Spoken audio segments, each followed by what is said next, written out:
Nakasaksak ba yung sinasabing e-bike at that time? Yes po. Unplug ko na po ng 1 hour and 30 minutes ang aking e-bike. 9 p.m. chinarge, tapos yun nga, 2:41 nangyari yung sunog. Aksidente po ang nangyari. Ang nawala ho sa amin, Pajero, at saka ho yung NMAX. Bali yung NMAX ho, bakal na lang talaga yung natira. Nagkita kami sa barangay, nagkaroon kami ng kasunduan. Nirmahan niya itong kasunduan. Yes po. After lang ho ng ilang oras, hindi daw ho nag-agree yung partner niya dun sa amount ng settlement. Hindi nag-agree ang partner niya pero nakapirma na ng kasunduan. Nalilito on the time talaga, wala ho ako sa matinong isip. Pero ma'am, no, meron accountability and responsibility dito, ma'am. Hindi ko maliligtas dito dahil ikaw ay pumirma ng isang legal document. Ignorance of the law excuses no one. Ituturing po yung matibay na ebidensya ng pag-amin sa rules of evidence. Ang tawag po dyan ay admission against interest. Aksidente ho ang nangyari. Ang pinipilit nyo is aksidente na nangyari. Aksidente ang nangyari, ma'am. Ma'am, sandali, no? Aksidente, ma'am. Wala ho akong kasalanan. Ma'am, makikinig ka ba muna? Yes. Kanina ka pa, oh my God, e-bike mo na ngayon nag-cause ng pagsunog sa lugar. Nagagalit ka pa. Paano tayo magkakaintindihan dito? Hindi ho talaga tayo magkakaintindihan, sir. Every time Ma'am, hindi tayo magkakaintindihan kasi hindi ka nakikinig. Sarap! Kami po ay dumudulog dito sa Bitag kay Sir Ben Tulfo dahil po sa nadamay ang aming sasakyan at motor sa e-bike ng aming kapitbahay na sumabog. Noong August 9 ho, bandang 2:41 AM, natutulog na po yung asawa ko at ako nagtatrabaho nung oras na yon. Tumawag ho yung aking kaibigan na sinabi sa akin na may nasusunog daw ho at maaabot na yung Pajero. Ngayon ho, ginising ko yung asawa ko, tumakbo kami pababa. Kaso ho, pagbaba namin, wala na ho yung motor, naabot na ho yung headlights tsaka yung bumper nung sasakyan. Pero sinubukan pa rin ho nung asawa ko na iatras, tanggalin yung handbrake, iatras yung sasakyan. Kaso ho, hindi na ho talaga kaya dahil nalusaw na yung gulong. Ako ho yung gumamit ng fire extinguisher. Kaso, nung paggamit ko, pumutok pa ho yung mga sasakyan. So, naubos na ho yun. Tapos, mga 30 to 45 minutes ho, tsaka lang dumating yung mga bumbero. Nung dumating ho yung BFP, ang sinasabi ho nila sa amin is na overcharge ho yung e-bike. Nagkasundo ho kami ng aming kapitbahay na magbabayad sila ng 700,000 para dun sa nawala naming Pajero at motor na NMAX. Ngayon ho, after nun, ilang oras lang, nag-message siya sa akin na hindi daw pumayag yung partner niya na magbayad ng ganong halaga. Parang hindi ho namin matanggap yon dahil sobra na ho yung perwisyo, yung abala, yung stress at yung trauma na naranasan namin mag-anak. Dahil kami ho yung nawalan, kami yung na-damage, pero ho ang nangyayari ho is sila yung nasusunod. Nakasaksak ba yung sinasabing e-bike at that time? Yes po, opo. So nakasaksak siya doon sa may garahe, tapos palabas siya doon sa may kalsada. Sabit po siya. 9 p.m. chinarge, tapos yun nga, 2:41 nangyari yung sunog. Madalas bang gawin ng may-ari ito na naka-overnight charge? Yes po, ninuhugot niya ng 4 a.m. bago ihatid yung anak niya sa school. Ano yung naging pag-uusap ninyo ng mismong may-ari ng e-bike? Noong August 10 ho, nagkita kami sa barangay, nagkaroon kami ng kasunduan. Yun nga ho yung 700,000 na babayaran niya hanggang December. Pinirmahan niya itong kasunduan? Yes po. Okay, so pumayag naman siya? Yes During po. that time. During that time. After lang ho ng ilang oras, nag-message ho siya sa akin sa messenger na hindi daw ho nag-agree yung partner niya dun sa amount ng settlement. Hindi nag-agree ang partner niya pero nakapirma na ng kasunduan. Yes ho. So, nagbigay siya sa amin August 10, 50,000. Tapos yung balance na 150, babayaran niya hanggang August 19. May usapan ho kami na August 15 kami magkikita sa barangay. Sabi niya ho sa amin, hindi siya makakapunta dahil nasa Pampanga pa sila, magpapacheck up pa sila mag-isa. Gusto ko naman tanungin, so nagbigay na siya ng 50K, tama? Yes ho. So nabawasan na yung 700 ng 50K, so 650 na lang. 50K. So ngayon naman, nung nagkaroon na ng problema, mukhang hindi na makakabayad, ano yung sumunod? Nagkita ho kami, pangalawang patawag, kaso ho, nag-walk out ho siya at nung time na yun, willing na kami mag-negotiate. Kung bababaan ho namin yung 700, tinanong ko ho siya kung hanggang magkano yung kaya nila. Kaso ho, ang sabi niya sa amin, as per her attorney, hindi siya magsasalita. So, wala hong naging closure. Ano ba yung damage sa part ninyo? Para mas klaro lang. Ang nawala ho sa amin is yung Pajero at saka Ayan, ho grabe, Sir Carl. yung NMAX. Grabe, Bali oh my yung God. NMAX ho, bakal na lang talaga yung natira. Ayan yung NMAX sa harapan ng Yes. Pajero. Yes ho, bakal na lang ho talaga siya. So Grabe ano ang pala. pagkakaposisyon, e-bike, motor nyo, Pajero ninyo. Yes. Lahat yan na ano talaga nung sunog. Bago nasunog yung Pajero at yung NMAX, kamusta naman ang kondisyon ng dalawang sasakyan na to? Talagang alaga ko yan. Kasi mahilig talaga ako sa kotse. Magkano ang ginastos mo sa pagpapaganda, pagpapaayos nito?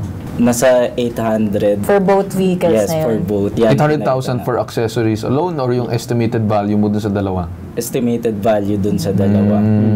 Yun ang titignan natin Yes, dito kasi of oo. course base doon sa kondisyon ng dalawang bagay na yun at yung mga sasakyan na yun, doon tayo magbabase kung ano ba talaga yung katamtaman na presyo para sa kanila. So, kayo naman willing kayo mag-negotiate, tama ba? Yes po. Dun sa reason. Tawagan na natin ngayon yung mismong inireklamo nila or yung may-ari ng e-bike na si Ana Lisa Ragas. Magandang umaga po sa inyo.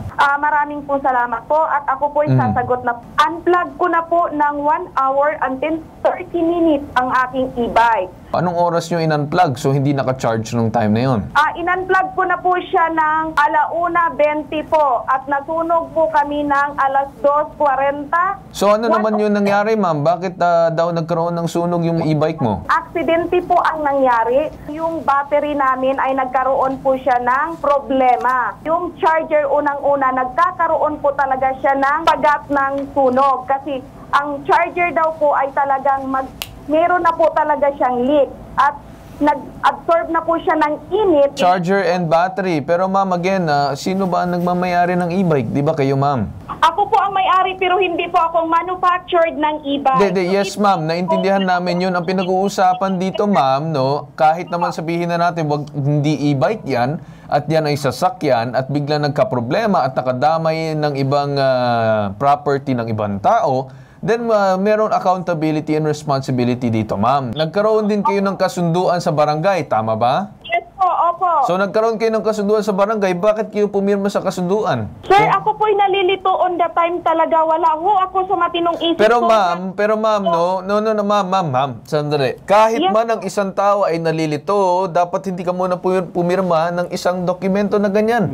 Hindi ka muna nakipagkasundo kasi kapag ikaw ay nakipagkasundo. Ma'am, sandali. Ma'am Annalisa, makikinig ka ba muna? I will ask the question, you answer me.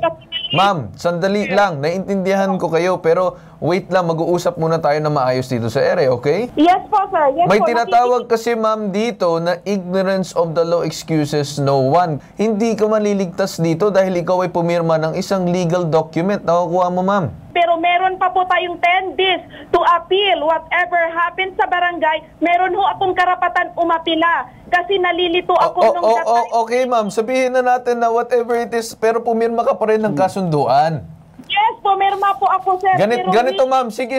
Kung binabanggit mo, ma'am, yung batas, sige, banggitan tayo ng batas dito. On the line ngayon, si Attorney Batas Mauricio. Alam mo yung binabanggit nyo kanina, kahit hindi alam ng kung sino man yung batas, kung pwede po silang magkaroon pa rin ng pananagutan. Kasi yung kung pagpapatupad sa batas at yung tungkoling sumunod sa batas, hindi po nakasalalay kung nalalaman ng Pilipino o ng sino mang tao na may batas palang ganon. Pangalawa, yung pong binabanggit nabanggit nitong panauhin, yung may-ari ng e-bike, malaking problema po ito. Kailan po ba nagkaroon ng kasunduan sa barangay? August 10. August 10, attorney.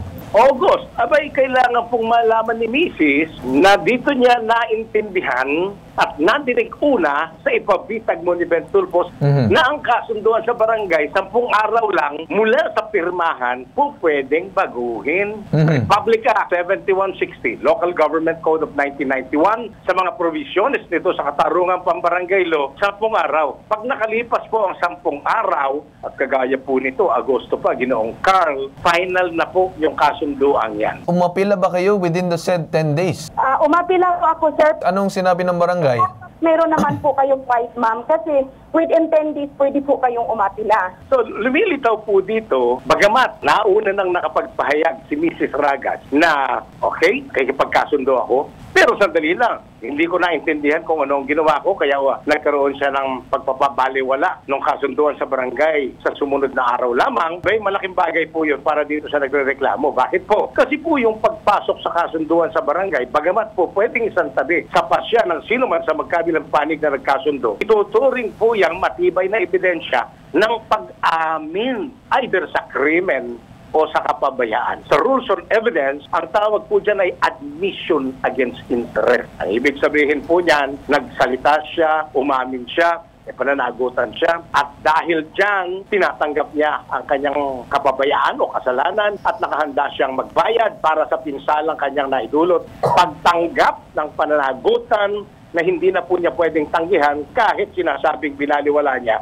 sa barangay. Attorney, gusto ko naman balikan yung situation naman ngayon na kung saan ang mismong e-bike niya, sabi niya daw na naka-unplug na, hindi na daw naka-charge at that time, and bigla ito lumiyab dahil doon nagkaroon ng problema yung battery at charger base dito sa mismong may-ari ng e-bike. Ngayon naman si ma'am ang tinuturo yung manufacturer ng e-bike. Pagpalagay na natin, may pananagutan si manufacturer. Ang problema po, ang gumamit nito, nung panahong magkaroon ng pinsala sa ari-arian ng iba, ay si Mrs. Ragas at ang kanyang pamilya. Bakit po nila sa labas itina-charge? Kasi po takot din sila. Baka nga may magkaroon ng aksidente sa loob ng tahanan. In other words, meron po silang sa likod ng kanilang kaisipan, pagtanggap na delikado yung kanilang ginagawa. At dahil dyan, kinailangan po nila na magkaroon ng karagdagang pag-iingat. Ang problema po nila rito is kapabayaan at the very least.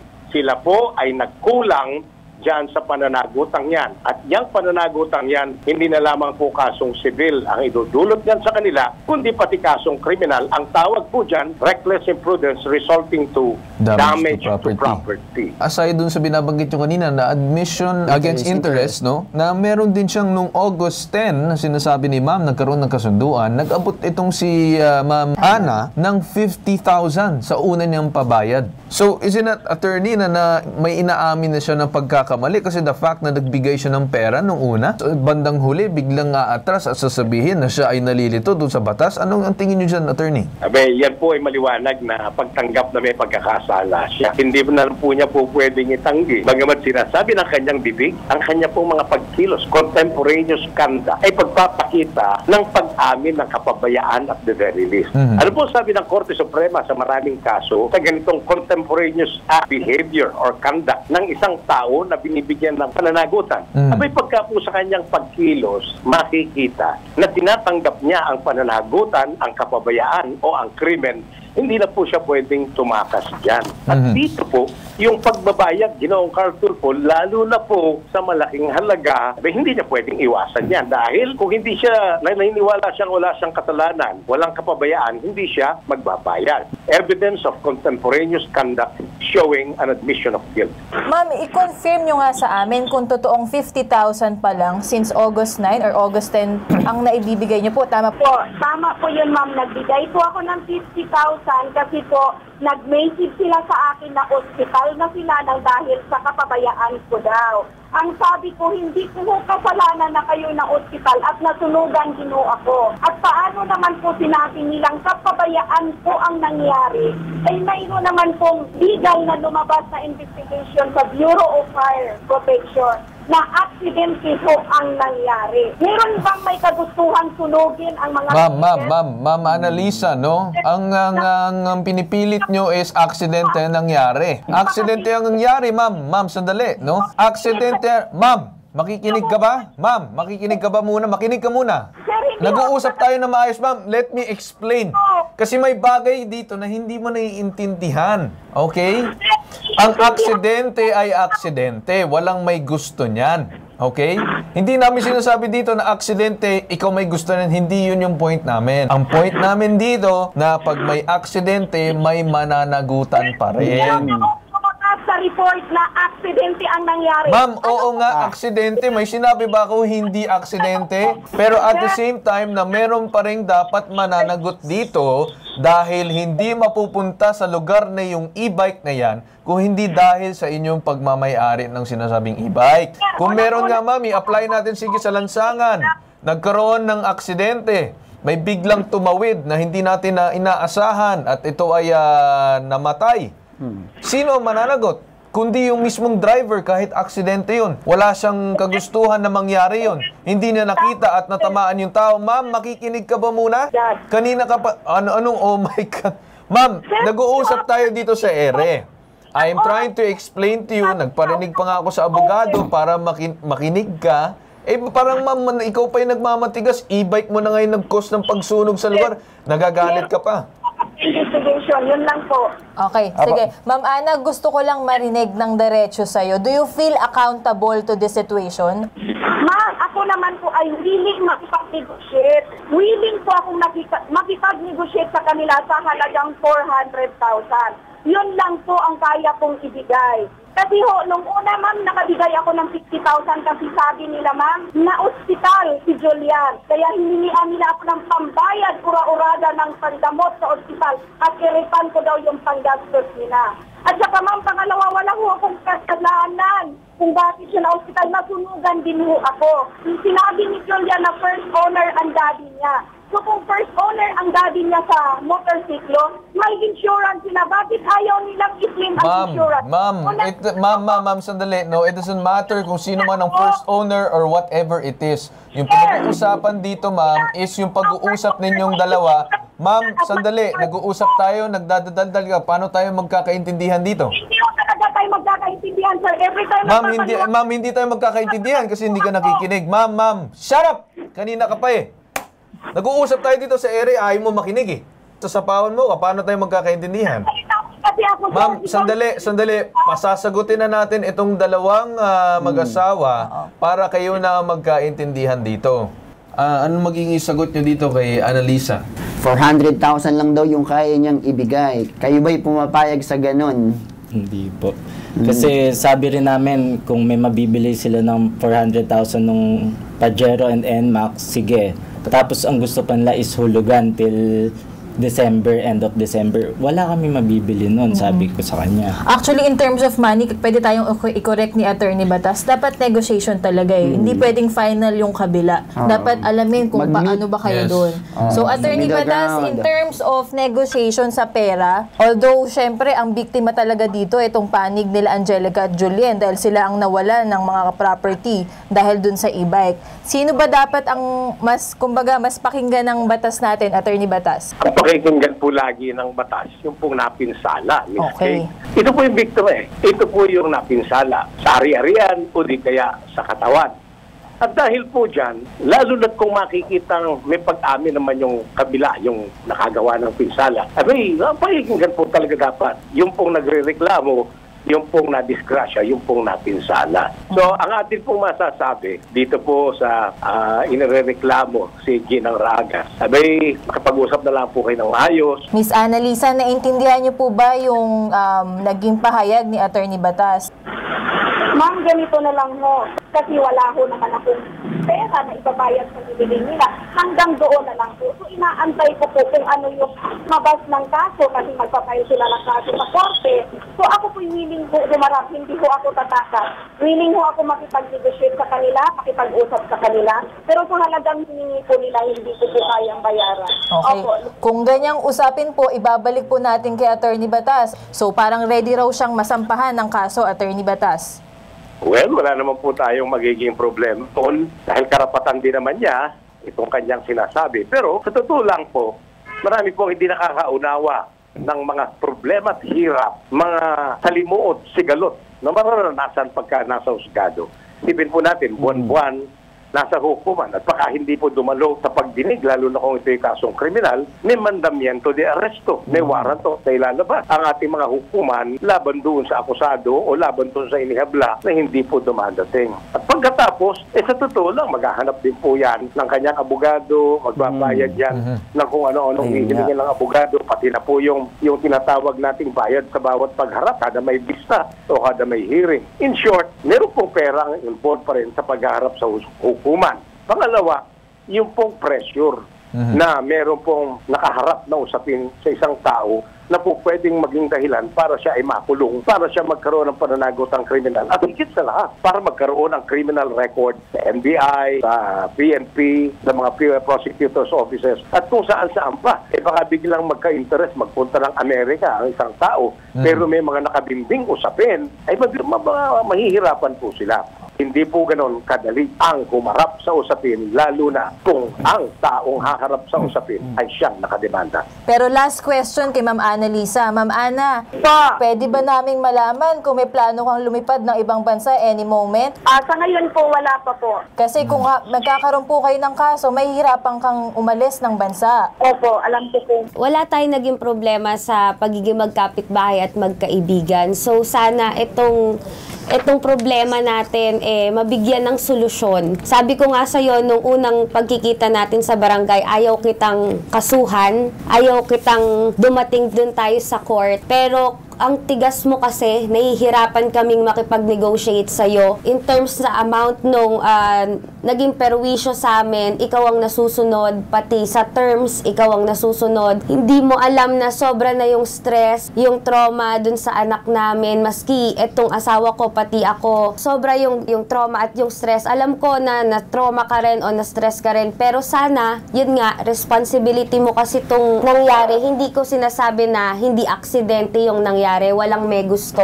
Ikaw yung may-ari ng e-bike. So, kasi nananahimik naman yung property namin May sunog lang na nangyari. So, sana, kung sinasabi mo na willing ka makipag-negotiate sa amin, sana, i-open mo rin yung isip mo dun sa presyo. Kasi ang nangyayari, sinasabi mo, pwede kang mag-negotiate, pero hanggang 400 ka lang. Ikaw, Ate Ana, ano pa naman kami open kami sa negotiation hanggat kaya namin, pero bigyan mo naman kami ng reasonable price. Magtagpo po sa gitna, yun yung punto po ni Ma'am Angelica.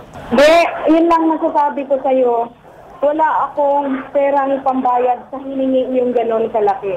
Usapan naman kung gusto niyo naman akong sampahan, willing ho akong maharap, hindi ho ako tatakas. Basta yan lang ho yung hinihingal ako. Basta yun lang ho yung sinasabi ko sa'yo. Okay, sige mama, maraming salamat sa iyo. Magandang umaga. Sa inyong dalawa, maraming salamat sa paglapit dito. So, marerekomenda ko na talagang I don't think it's right na tanggapin nyo yung 400. Kung yun talagang sa tingin nyo na karapat-dapat na presyo na 700 or 600, then I would recommend talaga na mag-file kayo ng case. Kasi kapag once yung court nag-decide na talagang siya dapat magbabayad ng ganitong amount, then yung court na mismo gagawa ng paraan para makuha yung mga sinasabing maybe ari-arian, asset, or whatever it is, depending on the amount na napag-usapan sa korte. Okay? Sige, okay. Maraming salamat sa inyong dalawa. Thank you po, sir. Thank you po. Okay. Thank you, ma'am. Okay. Ito ang nag-iisang pambansang sumbungan, tulong at serbisyong may tatak, bitag, ilalaban ka, di iiwan. Ito ang hashtag ibubitag mo.